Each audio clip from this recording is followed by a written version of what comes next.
नमस्ते दोस्तों, स्वागत है आप सभी का आपके अपने चैनल 3AMGK में। तो वीडियो देखकर आप लोगों को पता चल ही गया होगा कि आज हम लोग कौन से टॉपिक को कवर करने वाले हैं। तो जी हाँ, आज हम लोग देखेंगे भारत की नदियों के बारे में।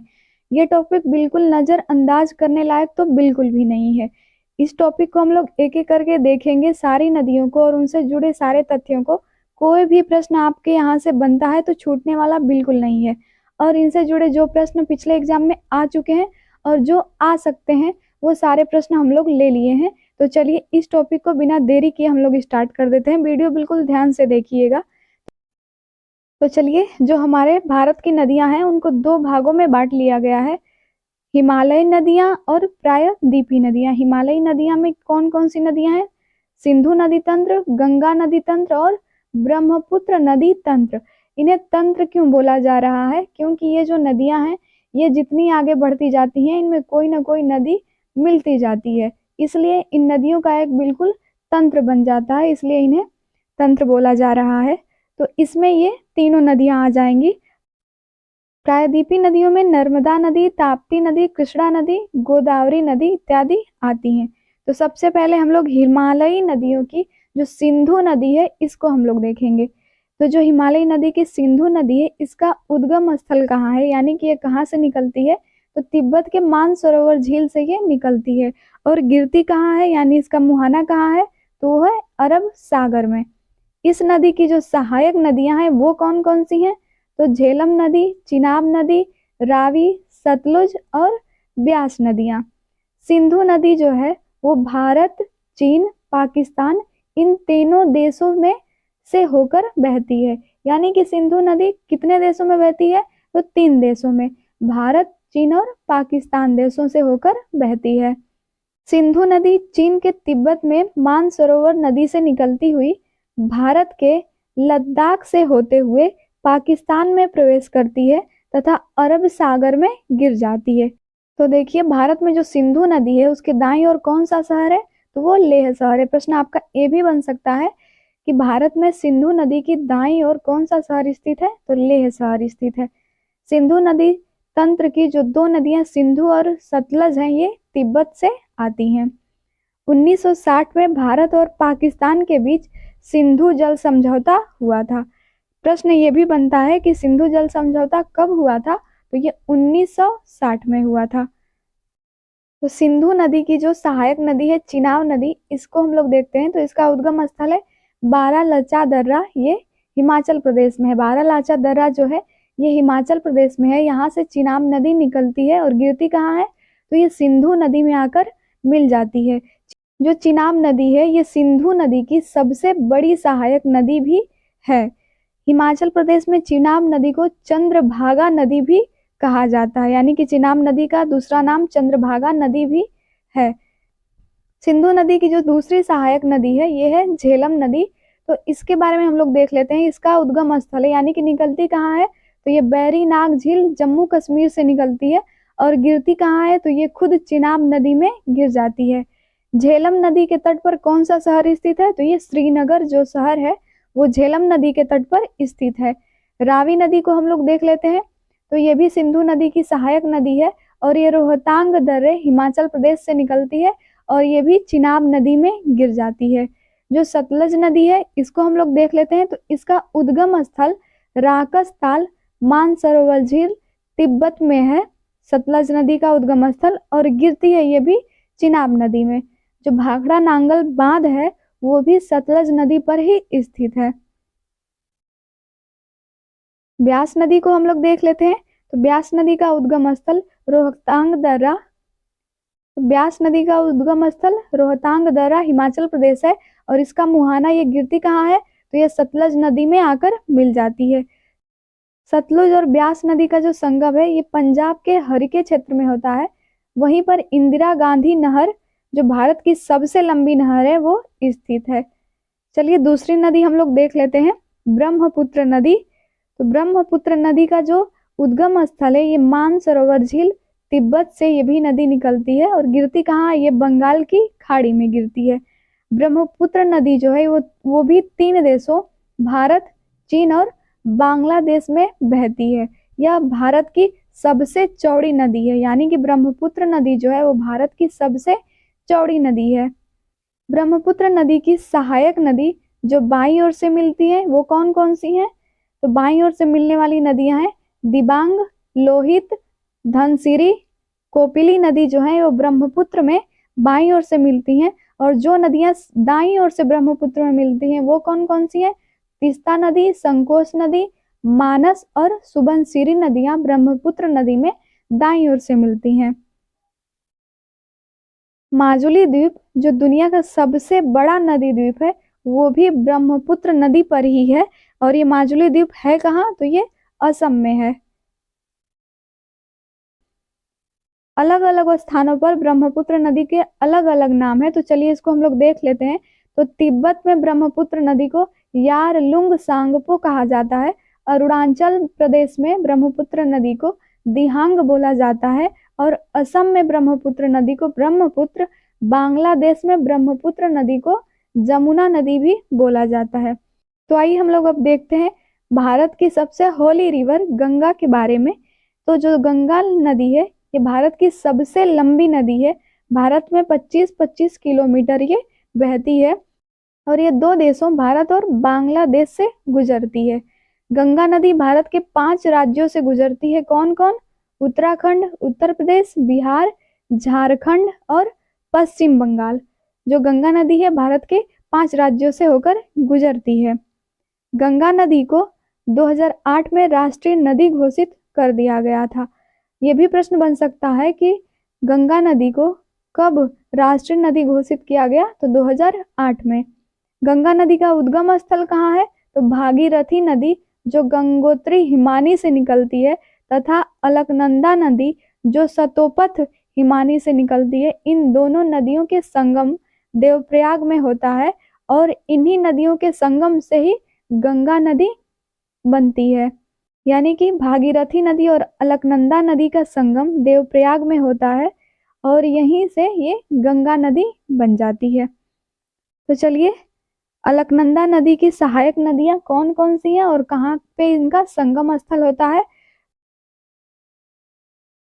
तो अलकनंदा नदी और धौली गंगा नदी कहाँ मिलती है? विष्णुप्रयाग में। अलकनंदा और नंदाकिनी नदी कहाँ मिलती है? तो वो नंदप्रयाग में। अलकनंदा और पिंडार नदी का जहाँ संगम है उसको क्या बोला जाता है? कर्णप्रयाग। और अलकनंदा और मंदाकिनी नदी का जो संगम स्थल है उसे रुद्रप्रयाग बोला जाता है। अलकनंदा और भागीरथी नदी जहाँ मिलती हैं उस संगम को देवप्रयाग बोला जाता है और वहीं से ये नदियां गंगा का रूप धारण कर लेती हैं। और ये जो सभी प्रयाग हैं ये कहाँ स्थित है? तो ये सारे उत्तराखंड में आपके स्थित हैं। केदारनाथ मंदाकिनी नदी के तट पर स्थित है। जो ये भी इम्पोर्टेंट एक फैक्ट है कि केदारनाथ जो है वो मंदाकिनी नदी के तट पर स्थित है। गंगा नदी द्वारा प्रवेश किया गया सबसे पहला मैदानी क्षेत्र कहाँ है? तो वो हरिद्वार में। सबसे पहली गंगा नदी की सहायक नदी कौन सी है? तो वो राम गंगा है। और कहाँ से निकलती है ये? उत्तराखंड से निकलती है और उत्तर प्रदेश के कन्नौज में आकर गंगा नदी से मिल जाती है। उत्तराखंड के बंदरपूछ से यमुनोत्री हिमानी से निकलती हुई यमुना नदी, जिसे कालिंदी नदी भी कहा जाता है, ये उत्तर प्रदेश के प्रयागराज में आकर गंगा नदी से मिल जाती है।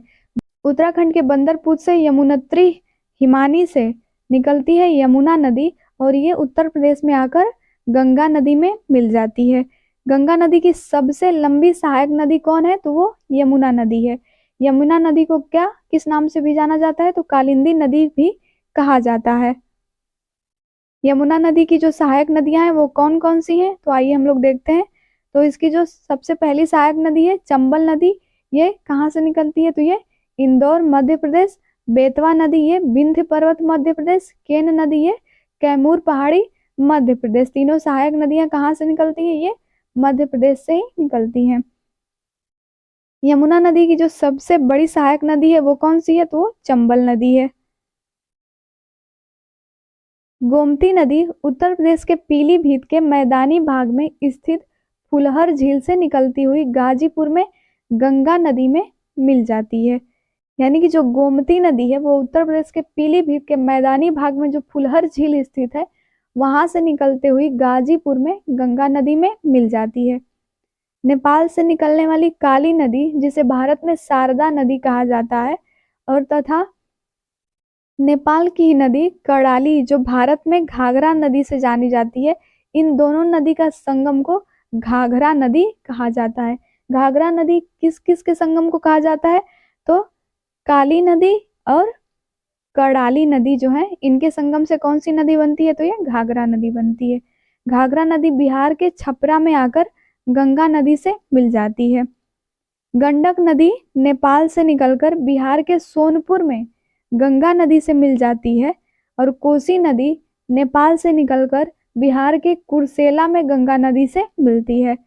कोसी नदी को बिहार का शोक भी कहा जाता है, क्योंकि इसी नदी की वजह से बिहार में बार बार बाढ़ आ जाती है, तो इस नदी को बिहार का शोक भी कहा जाता है, और यह नदी अपना रास्ता बदलने के लिए कुख्यात है। अमरकंटक पहाड़ी से सोन नदी निकलकर पटना के समीप गंगा नदी से मिल जाती है।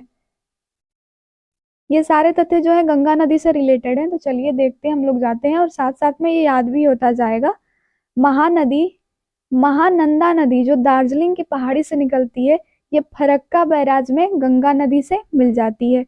महानंदा नदी भारत में गंगा नदी की आखिरी सहायक नदी है। इस बात को आप लोग ध्यान दीजिएगा कि कौन सी नदी है जो गंगा नदी की आखिरी सहायक नदी है, तो वो महानंदा नदी है। गंगा नदी फरक्का बैराज से दो धाराओं हुगली और पद्मा नदी में बट जाती है। हुगली पश्चिम बंगाल में प्रवेश कर जाती है तथा पद्मा नदी बांग्लादेश में प्रवेश कर जाती है। यानी कि फरक्का बैराज में गंगा नदी का समापन हो जाता है और यहीं से यह नदी हुगली और पद्मा नदी में बढ़ जाती है। तो जो हुगली नदी है वो पश्चिम बंगाल में चली जाती है, और जो पद्मा नदी है वो बांग्लादेश में प्रवेश कर जाती है। हुगली नदी के तट पर कौन सा शहर स्थित है? तो कोलकाता शहर हुगली नदी के तट पर स्थित है। जो हुगली नदी है, इसकी सहायक नदी दामोदर नदी छोटा नागपुर पठार से निकलती है और इसमें मिल जाती है। पश्चिम बंगाल का शोक किसे कहा जाता है? तो ये दामोदर नदी को पश्चिम बंगाल का शोक कहा जाता है। बांग्लादेश में गंगा नदी को क्या कहा जाता है? तो पद्मा नदी के नाम से जाना जाता है, और ब्रह्मपुत्र नदी को जमुना नदी कहते हैं बांग्लादेश में। बांग्लादेश में पद्मा नदी और जमुना नदी के संगम को मेघना नदी कहते हैं। यह मेघना नदी आगे बढ़ती हुई बंगाल की खाड़ी में गिर जाती है तथा दुनिया की सबसे बड़े डेल्टा सुंदरवन डेल्टा का निर्माण करती है। यानी सुंदरवन डेल्टा का निर्माण कौन सी नदी करती है? तो वो मेघना नदी करती है। कुछ और महत्वपूर्ण तथ्यों को हम लोग देख लेते हैं। तो अलकनंदा तथा भागीरथी नदी के संगम को क्या कहा जाता है? गंगा कहा जाता है। हुगली नदी के तट पर कौन सा शहर स्थित है? तो कोलकाता शहर बसा हुआ है। गंगा और ब्रह्मपुत्र की संयुक्त जलधारा बांग्लादेश में किस नाम से जानी जाती है? तो वो मेघना कहलाती है। गंगा की पहली सहायक नदी रामगंगा है और आखिरी सहायक नदी महानंदा है। गंगा नदी के तट पर बसे प्रमुख शहर कौन कौन से हैं? तो प्रयागराज, वाराणसी, कानपुर, पटना गंगा नदी के तट पर बसे ये प्रमुख 4 शहर हैं। गंगा नदी की सबसे लंबी सहायक नदी कौन सी है? तो वो यमुना नदी है। गंगा नदी हरिद्वार से मैदानी क्षेत्र में प्रवेश करती है। बिहार का शोक किस नदी को माना जाता है? तो कोसी नदी को, और बंगाल का शोक दामोदर नदी को माना जाता है। गोमती गंगा की सहायक नदी है जिसका उद्गम स्थल मैदानी भाग है। तो ये रही आपकी हिमालयी नदियां। उम्मीद है कि आप लोगों ने ध्यान से देखा होगा। अब हम बढ़ते हैं प्रायद्वीपीय नदियों को, चलिए देख लेते हैं। तो जो प्रायद्वीपीय नदियां हैं ये किस प्रकार की नदियां होती हैं? तो ये मानसूनी नदियां होती हैं। गर्मी के मौसम में इन नदियों का पानी सूख जाता है। तो जो दक्षिण भारत है उसकी नदियों को 2 भागों में बांटा गया है। तो पहली नदियां हैं बंगाल की खाड़ी में गिरने वाली नदियां और अरब सागर में गिरने वाली नदियां। तो चलिए हम लोग बंगाल की खाड़ी में कौन कौन सी नदियां गिरती हैं उनको देख लेते हैं। तो दामोदर नदी, स्वर्णरेखा नदी, वैतरणी नदी, ब्राह्मणी, महानदी, गोदावरी नदी, कृष्णा नदी, कावेरी नदी, पेन्नार, वैगई, ताम्रपड़ी, ये जो नदियां हैं ये सारी नदियां आपकी बंगाल की खाड़ी में गिरती हैं। और अरब सागर में कौन सी नदियां गिरती हैं? तो साबरमती, माही, नर्मदा, ताप्ती, मांडवी नदी, जुआरी, शरावती, गंगावेली, पेरियार, भरतपुजा, ये आदि नदियां अरब सागर में गिरती हैं। तो बंगाल की खाड़ी में जितनी भी नदियां गिरती हैं, चलिए उनको हम एक बार विस्तार से देख लेते हैं। तो जो दामोदर नदी है, ये बंगाल की खाड़ी में गिरती है और इसका उद्गम स्थल कहाँ है? तो छोटा नागपुर का पठार झारखंड में है, वहीं से दामोदर नदी का उद्गम स्थल होता है। और बहाव क्षेत्र यानी कि बहती कहाँ है? तो झारखंड, पश्चिम बंगाल और बंगाल की खाड़ी में। और मुहाना यानी कि गिरती कहाँ है? तो ये बंगाल की खाड़ी में गिरती है। हुगली नदी की सहायक नदी ही दामोदर नदी है। दूसरी नदी है स्वर्णरेखा नदी। तो जो स्वर्णरेखा नदी है, ये कहाँ से निकलती है? रांची का पठार झारखंड से ये निकलती है। और बहाव क्षेत्र बहती किस किस राज्य में है या देश में? तो ये झारखंड, उड़ीसा और पश्चिम बंगाल में बहती है और बंगाल की खाड़ी में जाकर गिर जाती है। तो मुहाना इसका बंगाल की खाड़ी में है। वैतरणी नदी को हम लोग देखते हैं, तो ये इसका उद्गम स्थल क्योंझर पठार उड़ीसा है। और इसका बहाव क्षेत्र कहाँ कहाँ है? तो उड़ीसा और बंगाल की खाड़ी गिर भी जाती है बंगाल की खाड़ी में। आइए हम लोग ब्राह्मणी नदी को देख लेते हैं। तो जो ब्राह्मणी नदी है, इसका उद्गम स्थल झारखंड की शंख नदी और कोयल नदी के उड़ीसा के राउरकेला में संगम के बाद ब्राह्मणी नदी कहलाती है। यानी कि झारखंड की जो शंख नदी और कोयल नदी जो है, वो उड़ीसा के राउरकेला में संगम जब इन दोनों नदियों का होता है, तो वहीं से ये ब्राह्मणी नदी निकलती है। इसका बहाव क्षेत्र उड़ीसा और पश्चिम बंगाल है और बंगाल की खाड़ी में जाकर गिर जाती है। महानदी को हम लोग देख लेते हैं। तो इसका उद्गम स्थल सिहावा पहाड़ी छत्तीसगढ़ है और ये बहती कहाँ कहाँ है? तो छत्तीसगढ़, उड़ीसा और बंगाल की खाड़ी में जाकर गिर जाती है। जो महानदी की सहायक नदियां हैं, वो कौन कौन सी नदी है? तो तेल नदी तथा जोंक नदी, ये महानदी की सहायक नदियां हैं। यह इंपॉर्टेंट फैक्ट है आपका कि तेल नदी और जोंक नदी किस नदी की सहायक नदियां हैं? तो ये महानदी का। महानदी उड़ीसा के कटक शहर में डेल्टा का निर्माण करती है। चलिए हम लोग गोदावरी नदी को देख लेते हैं। तो इसका उद्गम स्थल त्रयंबकेश्वर, नासिक, महाराष्ट्र में गोदावरी नदी का उद्गम स्थल है। और बहती कहाँ कहाँ है? तो ये महाराष्ट्र, छत्तीसगढ़, तेलंगाना, आंध्र प्रदेश अब से बहती हुई जाकर बंगाल की खाड़ी में गिर जाती है। यानी कि इसका मुहाना बंगाल की खाड़ी है। और जो गोदावरी नदी है, दक्षिण भारत की सबसे लंबी नदी कौन सी है? तो वो गोदावरी नदी है। कितनी लंबी है? तो 1465 किलोमीटर लंबी है। यह भारत की दूसरी सबसे लंबी नदी है। पहली सबसे लंबी नदी गंगा, भारत की दूसरी सबसे लंबी नदी गोदावरी है और दक्षिण भारत की सबसे लंबी नदी वो भी गोदावरी है। प्रश्न आपका ऐसे बनेगा कि भारत की सबसे लंबी नदी तो वो गंगा कहलाएगी, लेकिन दक्षिण भारत जहां लग जाएगा, दक्षिण लगने के बाद ही दक्षिण भारत की सबसे लंबी नदी ऐसे पूछा जाएगा तो वो आपका गोदावरी हो जाएगा।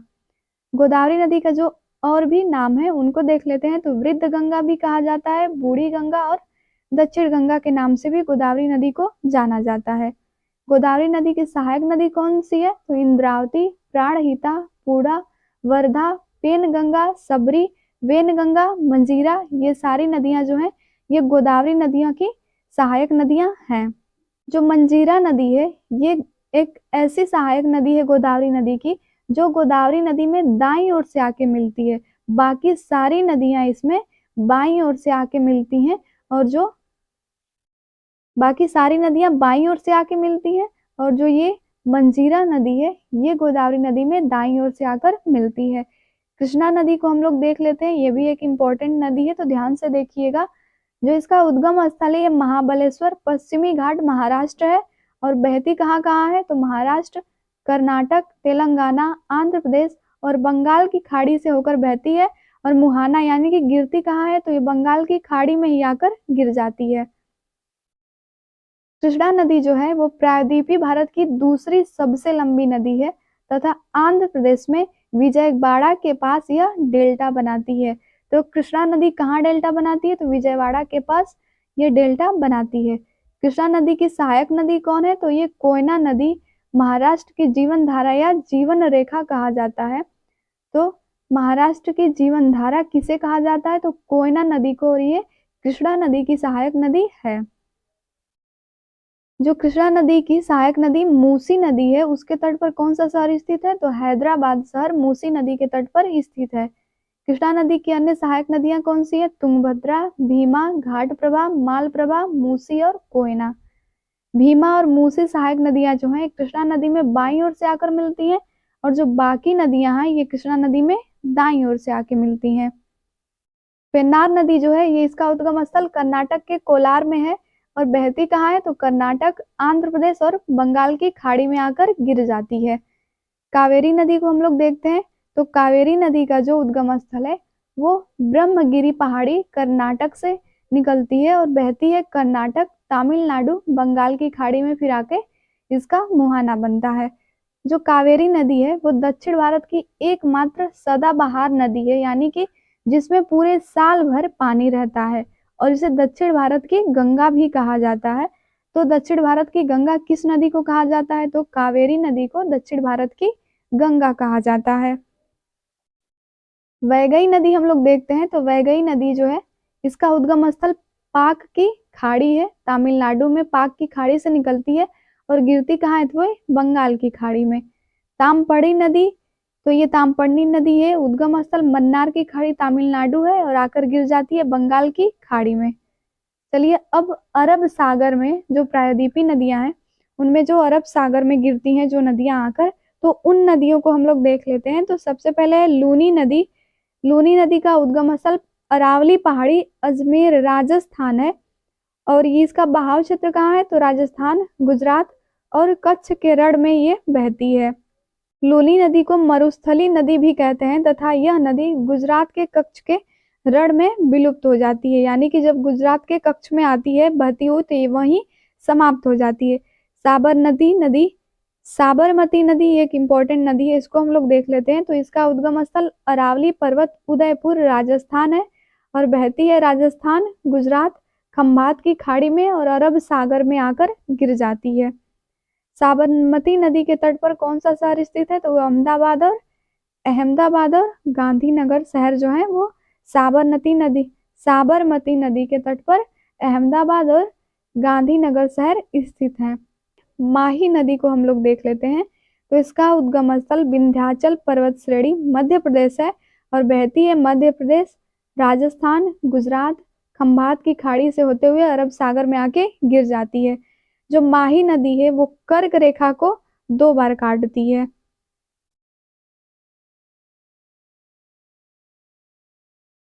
नर्मदा नदी को हम लोग देखते हैं, तो चलिए इसका उद्गम स्थल है अमरकंटक की पहाड़ी की पश्चिमी ढाल जो मध्य प्रदेश में है, वहां से ये निकलती है और कहाँ कहाँ बहती है? मध्य प्रदेश, महाराष्ट्र, गुजरात, फिर खंभात की खाड़ी से होते हुए अरब सागर में आके गिर जाती है। नर्मदा नदी को मध्य प्रदेश का जीवन धारा भी कहा जाता है और यह भ्रंश घाटी से होकर बहती है। नर्मदा नदी विंध्य और सतपुड़ा पर्वत की श्रेणी के मध्य से होकर बहती है। नर्मदा नदी ज्वार नदी मुख या एस्चुरी का भी निर्माण करती है। तो कौन सी नदी है जो एस्चुरी का निर्माण करती है? तो वो नर्मदा नदी है।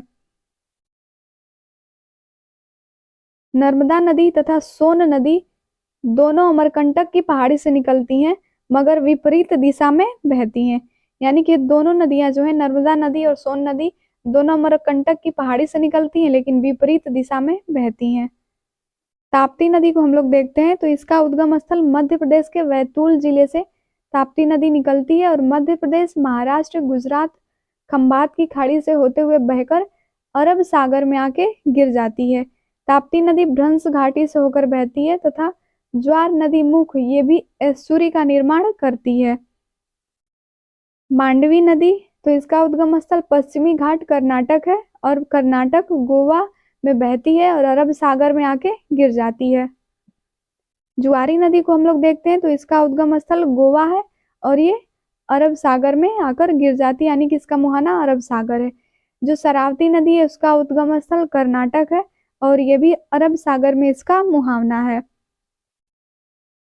इसी तरह गंगावली नदी है, इसका उद्गम स्थल कर्नाटक और मुहाना इसका अरब सागर। पेरियार नदी ये केरल से निकलती है और मुहाना इसका अरब सागर में है। भरतपुजा नदी, तो भरतपुजा नदी जो है ये इसका उद्गम स्थल तमिलनाडु है और इसका बहाव यानी बहती कहाँ कहाँ है, तो तमिलनाडु, केरल और अरब सागर में आकर गिर जाती है। चलिए ये रही सारी नदियां। फैक्ट तो हम लोग देख लिए हैं, अब हम लोग देखते हैं कि हम लोग को जितना भी पढ़े हैं कितना हम लोग को याद है, तो उनसे जुड़े हम लोग प्रश्न भी देख लेते हैं। कुछ प्रश्न तो बिल्कुल भी हम लोग आंख झपकते ही उनका आंसर दे लेंगे, लेकिन कुछ जो नहीं याद हो पाएंगे उनको आप लोग एक बार रिवीजन कर लीजिएगा। तो चलिए एक एक करके हम लोग प्रश्नों को देखते हैं। सबसे पहला प्रश्न है, जब नदी मैदानी इलाकों में प्रवेश करती है तो वह घुमावदार रास्ते पर बहने लगती है। नदी के इन मोड़ों को क्या कहते हैं, तो नदी के इन मोड़ों को विसर्प कहते हैं। यानी कि जब मैदानी इलाकों में प्रवेश करती है तो घुमावदार रास्ते यानी कि ऐसे ऐसे बहने लगती है, तो जो ये हैं इन्हें क्या कहते हैं, तो ये विसर्प कहते हैं। समय के साथ विसर्प जो होते हैं वो लूप नदी से कट जाते हैं और कट ऑफ झील बनाता है, जिसे ऑक्सबो झील भी कहा जाता है। यानी कि ये झीलें जो होती हैं विसर्प ये ऐसे ऐसे बहती हैं। एक समय ऐसा आता है कि जब ये ऐसे बिल्कुल कट जाती हैं यहाँ से, तो जो ये इसका हिस्सा हो जाता है इसे ऑक्सबो झील कहा जाता है। जब नदियां किसी झील या अवसाद में सभी दिशाओं से अपना जल बहाती हैं तो बनने वाली जल निकासी पैटर्न को किस रूप में जाना जाता है, तो उसे अभिकेंद्रीय या सेंट्रीपेटल के नाम से जाना जाता है। ये सारे तो ऐसे प्रश्न हैं जो फैक्ट हम लोग देखे हैं तो वो तो सारे महत्वपूर्ण है ही। कुछ ऐसे प्रश्न भी होते हैं जो फैक्ट में नहीं जोड़े जाते हैं, तो उनको हम लोग प्रश्नों के द्वारा ही देख लेते हैं। चलिए ये सारे भी आपके इम्पोर्टेंट ही हैं, कभी भी किसी भी एग्जाम में आ सकते हैं। मोराइन शब्द का अर्थ क्या है, तो मोराइन शब्द का अर्थ है ग्लेशियर द्वारा परिवहन और जमा की गई सामग्री। मोराइन एक गतिशील हिमनद द्वारा छोड़ा गया पदार्थ है। यह सामग्री आमतौर पर मिट्टी और चट्टान होती है। अगला प्रश्न है, इस मामले में कौन सा राज्य पहले स्थान पर है जहां नदियों और नहरों की कुल लंबाई 31,200 किलोमीटर है, जो देश में नदियों और नहरों की कुल लंबाई का लगभग 17% है। तो कौन सा ऐसा राज्य है, तो वो है उत्तर प्रदेश। आंसर आपका उत्तर प्रदेश हो जाएगा। हिमालय की अधिकांश नदियां किस प्रकार की हैं, तो जो हिमालय की अधिकांश नदियां हैं वो 12 मासी हैं, यानी कि 12 महीने हिमालय की जो अधिकांश नदियां हैं वो बहती हैं। अगला प्रश्न हम लोग देखेंगे, निम्नलिखित में से किसे भूपृष्ठीय जल नहीं माना जाता है, तो किसे नहीं माना जाता है, तो ये जल भृतों को भूपृष्ठीय जल नहीं माना जाता है। यानी कि जो जलभृत भूजल है उसे संतृप्त छिद्रपूर्ण चट्टान या तलछट का एक समूह है जो मिट्टी में भूजल स्तर को संग्रहित करने और बनाए रखने में मदद करता है। जलभृत दो प्रकार के होते हैं, समित जलभृत।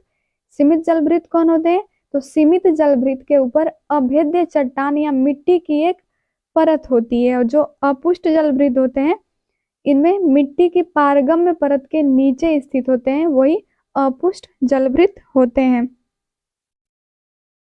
अगला प्रश्न है, जब धारा ऊपर से नीचे की तरफ बहते हुए मैदान को काटती हुई बढ़ती है तो किस प्रकार के अपभ्रंश भूभाग का निर्माण होता है, तो किस प्रकार का होता है, जलोढ़ मैदान का निर्माण होता है। जब नदियां किसी झील या गर्त में सभी दिशाओं से अपने जल का निर्वहन करती हैं, जैसा कि मणिपुर में लोकटक झील के मामले में होता है, ऐसी स्थिति में बनने वाले अपवाह तंत्र ड्रेनेज सिस्टम को क्या कहा जाता है, तो ये अभिकेंद्रीय कहा जाता है। अगला प्रश्न है, केंद्रीय शिखर या गुंबद जैसी संरचना से अलग अलग दिशाओं में धाराओं के प्रवाहित होने पर कौन सा जल निकासी पैटर्न बनता है, तो ये आर्य या रेडियल पैटर्न बनता है। निम्नलिखित में से कौन सा पशु सुंदरवन डेल्टा में पाया जाता है, तो ये रॉयल बंगाल टाइगर जो होते हैं ये सुंदरवन डेल्टा में पाए जाते हैं। सुंदरवन डेल्टा किन नदियों द्वारा बनाया जाता है? तो गंगा और ब्रह्मपुत्र नदी द्वारा सुंदरवन डेल्टा बनाया जाता है। कौन विश्व का सबसे बड़ा डेल्टा है? तो इनमें से जो गंगा ब्रह्मपुत्र डेल्टा है वो विश्व का सबसे बड़ा डेल्टा है। गंगा ब्रह्मपुत्र डेल्टा विश्व का सबसे बड़ा डेल्टा है। और जो गंगा ब्रह्मपुत्र डेल्टा है वो गंगा डेल्टा, सुंदरवन डेल्टा या बंगाल डेल्टा के नाम से भी जाना जाता है। ये जो सारे आपके प्रश्न हैं ये बहुत ही ज्यादा इम्पोर्टेंट है। ये थोड़े से प्रश्न अजीब तो लगते हैं लेकिन यही प्रश्न होते हैं जो एग्जाम में आ जाते हैं, फिर हम इन्हें छोड़ के बिल्कुल चले ही आते हैं। तो छोड़ना बिल्कुल भी नहीं है। अगर इन प्रश्नों को आप लोग ध्यान से देख लेंगे तो छूटने वाले तो बिल्कुल भी नहीं है। नदियों से एक भी आपका प्रश्न नहीं छूटेगा। अगला प्रश्न है, गंगा ब्रह्मपुत्र बेसिन किन अक्षांशों के बीच स्थित है? तो गंगा ब्रह्मपुत्र बेसिन जो है ये 10 डिग्री नॉर्थ से 30 डिग्री नॉर्थ अक्षांश के बीच स्थित है। कौन सी नदी बेसिन 8,60,000 किलोमीटर स्क्वायर के क्षेत्र को कवर करती है और 11 भारतीय राज्य में फैली हुई है? तो कौन सी नदी बेसिन है? वो गंगा नदी बेसिन जो है वो 8,60,000 किलोमीटर स्क्वायर क्षेत्र को कवर करती है और 11 भारतीय राज्यों में फैली हुई है। भागीरथी नदी और अलकनंदा नदी मिलकर किस नदी का निर्माण करती हैं? तो वो गंगा नदी का निर्माण करती हैं। और कहाँ करती हैं? तो देवप्रयाग में। गंगा नदी की मुख्य धारा को क्या कहते हैं? तो भागीरथी कहते हैं। ऑप्शन आपका सी सही हो जाएगा। गंगा के मुख्य धारा को भागीरथी कहा जाता है। यह उत्तराखंड के देवप्रयाग में अलकनंदा से जुड़ती है। अगला प्रश्न है, भागीरथी नदी किस ग्लेशियर से निकलती है? तो इसका आंसर आपका हो जाएगा ए, खड़ग ग्लेशियर से निकलती है। निम्न में से कौन सा शहर गंगा और यमुना नदी के संगम पर स्थित है? तो इलाहाबाद जो शहर है वो गंगा नदी के और यमुना नदी के संगम पर स्थित है। आंसर आपका ए सही हो जाएगा। गंगा का मैदान किन नदियों के बीच फैला हुआ है? तो घग्घर और तीस्ता नदियों के बीच गंगा का मैदान फैला हुआ है। गंगा नदी की किस उत्तरी तट की सहायक नदी काली गंडक और त्रिशूल गंगा नामक दो धाराओं से मिलकर बनी है? तो कौन है? तो वो गंडक नदी। सतलज और काली नदियों के बीच स्थित हिमालय के हिस्से को किस हिमालय के रूप में जाना जाता है?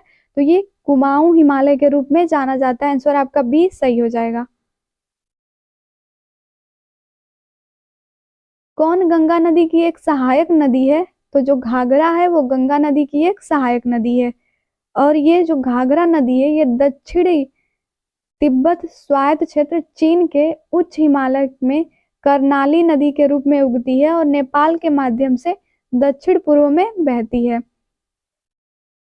गंगा नदी बिहार राज्य को कितने भागों में विभाजित करती है? तो 3 भागों में विभाजित करती है। आंसर आपका सी सही हो जाएगा। निम्नलिखित में से कौन गंगा नदी की सहायक नदी नहीं है? तो जो घाट प्रभा है यह गंगा नदी की सहायक नदी नहीं है। आंसर डी हो जाएगा। 25वां प्रश्न आपका है कि कौन गंगा नदी की सहायक नदी नहीं है? तो जो पेन गंगा है ये गंगा नदी की सहायक नदी नहीं है। आंसर डी सही हो जाएगा। जो पेन गंगा नदी है ये वर्धा नदी की प्रमुख सहायक नदी है और अजंता श्रेणी में निकलती है। त्रिशूल गंगा किस नदी की एक धारा है? तो ये गंडक नदी की एक धारा है। आंसर आपका डी सही हो जाएगा। गंडक नदी में 2 धाराएं शामिल है जिनमें काली गंडक और त्रिशूल गंगा शामिल है। गंडक नदी नेपाल हिमालय से निकलती है और बिहार के चंपारण जिले से होकर बहती है। गंडक नदी धौलागिरी और माउंट एवरेस्ट के बीच से निकलती है। गंडक नदी पटना के पास सोनपुर में गंगा में मिल जाती है। जो तथ्य आपके नहीं कवर हो पाए हैं वो प्रश्न के माध्यम से बिल्कुल कवर हो जाएंगे। भारत ने किस पड़ोसी देश के साथ 1996 में गंगा जल को साझा करने, बांटने और इसके प्रवाह को बढ़ाने के लिए फरक्का संधि पर हस्ताक्षर किए थे? तो कौन सा देश था? बांग्लादेश और भारत के बीच हुआ था। कौन सा ग्लेशियर गौरी गंगा नदी का स्रोत है जो काली नदी की एक महत्वपूर्ण सहायक नदी है? तो कौन सा ग्लेशियर है? ये मीलम ग्लेशियर है। अगला प्रश्न हम लोग देखते हैं, निम्नलिखित में से कौन सी नदी भारतीय हिमालय से निकलती है? तो ये यमुना नदी जो है, आंसर आपका बी सही हो जाएगा। ये भारतीय हिमालय से निकलती है और ये यमुना नदी गंगा नदी की सबसे बड़ी सहायक नदी भी है। भारत में किस स्थान पर यमुना नदी का संगम गंगा नदी के साथ होता है? तो किस स्थान पर होता है? प्रयागराज में होता है। ये बाकी आपके दिए गए हैं रिवीजन करने के लिए। कंप्लीट रिवीजन आपका इस पीडीएफ से हो जाएगा। तो हमारा टेलीग्राम चैनल का लिंक दिया गया है, उसको आप लोग ज्वाइन कर लीजिए और ये सारे पीडीएफ हैं, इससे आप लोग रिवीजन एक बार कर लेते हैं तो आपका कंप्लीट रिवीजन हो जाएगा। नदियों से जुड़ा कोई भी प्रश्न आपका छूटने वाला बिल्कुल नहीं है। तो पीडीएफ वहीं दे दिया जाएगा, जरूर ले लीजिएगा और 1 से 2 बार रिवीजन कर लेंगे तो आप बिल्कुल नदियों के मामले में महारत हासिल कर लेंगे। तो चलिए, वीडियो अगर आप लोगों ने यहाँ तक देख लिया है तो लाइक भी कर दीजिए, कमेंट करके बताइए भी कि प्रश्न और फैक्ट आपको कैसे लगे, और चैनल पर नए हैं जाहिर सी बात है तो सब्सक्राइब भी कर लीजिए। मिलेंगे अब दूसरी वीडियो में, तब तक के लिए धन्यवाद।